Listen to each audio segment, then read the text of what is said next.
सेना के वीर सपूत अमर रहे।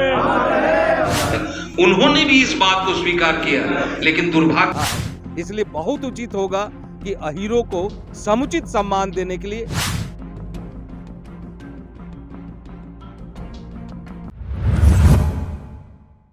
नमस्कार, सत श्री अकाल, अस्सलाम वालेकुम। SSI ट्यूब में एक बार फिर स्वागत करते हैं। मैं देवेंद्र सिंह लड्डू। इस वक्त हम है पाटलिपुत्र परिषद के प्रांगण में है।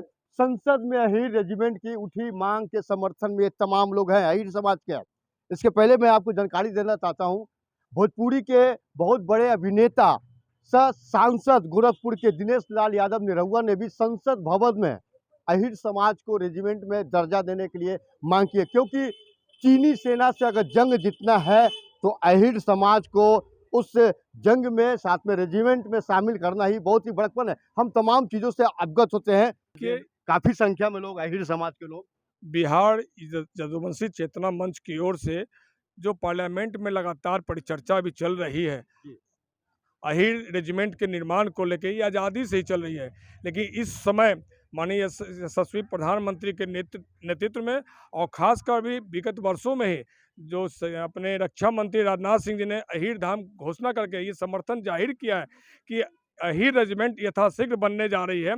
और लगातार चाहे किसी भी दल के हो, हर दल के अहीर समाज के लोग ये मांग कर रही है कि जिस तरह राजपूताना रेजिमेंट हो, मराठा रेजिमेंट हो, सिख रेजिमेंट हो, गोरखा रेजिमेंट हो, तो क्यों न अहीर रेजिमेंट का निर्माण किया जाए। क्योंकि 1962 में जब रिजांगला युद्ध हुआ था तो 120 सिर्फ वीर सपूत लोग 1400 चीनी सेनाओं को सशक्त दिया था। यहाँ तक कि जब उनकी कारतूस खत्म हो गई तो अहीर सेना इतना सशक्त बाहुबली होते हैं कि उनको पत्थर पर पटक पटक के मुआ दिया था।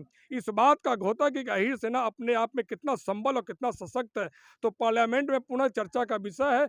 उस संसद में जो मांग उठी उसके समर्थन में बिहार यदुवंशी चेतना मंच के जितने भी अग्निवीर के लोग देख रहे हैं, जितने भी युवा साथी है, सब अग्निवीर NCC कमांडेंट के लोग हैं, सुबह शाम अभ्यास करते हैं, सब अहीर समाज के लोग हैं। इसी समर्थन में आज बिहार के जो सबसे कला संस्कृति का केंद्र है पाटलिपुत्र परिषद के प्रांगण में यहाँ कार्यक्रम चल रहे हैं। और जो भी रिटायर्ड है, अवकाश प्राप्त है, सामाजिक कार्यकर्ता है, विद्यार्थी हैं, छात्र छात्रा हैं, सभी एक मंच पर आकर अहीर रेजिमेंट की जो मांग है ये आज की मांग नहीं है, आज़ादी के पहले भी इसकी मांग हुई थी। लेकिन यह महसूस किया गया कि यह केवल रोजगार का मसला नहीं है, 13 लाख जो सेना में लोग हैं उसकी बात नहीं है, बल्कि इससे बड़ी बात है मान, स्वाभिमान और सम्मान की भी बात है।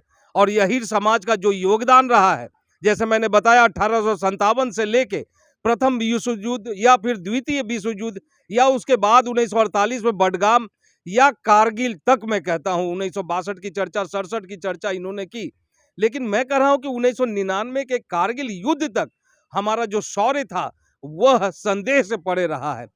इसलिए बहुत उचित होगा कि अहीरों को समुचित सम्मान देने के लिए जो बहुत दिनों से जो मांग की जा रही है उसको पूरा किया जाए। अन्यथा बाकी रेजिमेंट अगर इसी तर्क पर नहीं बनाया जा रहा है कि भाई इससे जातीय द्वेष फैलेगा, तो बाकी भी जो रेजिमेंट है उसका नामकरण अलग से किया जाए, जाति के आधार पर, कौम के आधार पर, मजहब के आधार पर, क्षेत्र के आधार पर नहीं किया जाए।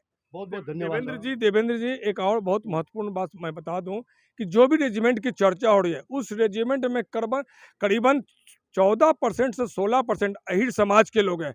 चाहे वो राजपूताना की बात करें, मराठा की बात करें, सिख की बात करें, गोरखा की बात करें, कुमाऊं की बात करें, सभी में ओवरऑल परसेंटेज की अगर बात करते हैं तो 14 से 16% अहीर समाज के लोग सेना के रूप में अपने आहुति दे रहे हैं और राष्ट्र निर्माण में अपना सशक्त संबल प्रदान कर रहे हैं। और इसके लिए मैं गृह राज्य मंत्री नित्यानंद राय जी को बहुत धन्यवाद देना चाहता हूं कि उन्होंने इस बात को समर्थन करने के लिए पुरजोर ढंग से अपनी बातों को रख रहे हैं। बहुत बहुत धन्यवाद। तो यहाँ पर कहने वाली बात है, संसद में अहीर रेजिमेंट की उठी मांग के समर्थन में तमाम लोग यदुवंशी चेतना से जितने भी लोग जुड़े हुए हैं, आशा ही नहीं पूर्ण विश्वास है कि केंद्र सरकार इस चीज़ पर भी विशेष रूप से ध्यान देंगे। SSI ट्यूब आप देखते रहिए, लाइक कीजिए। जय हिंद।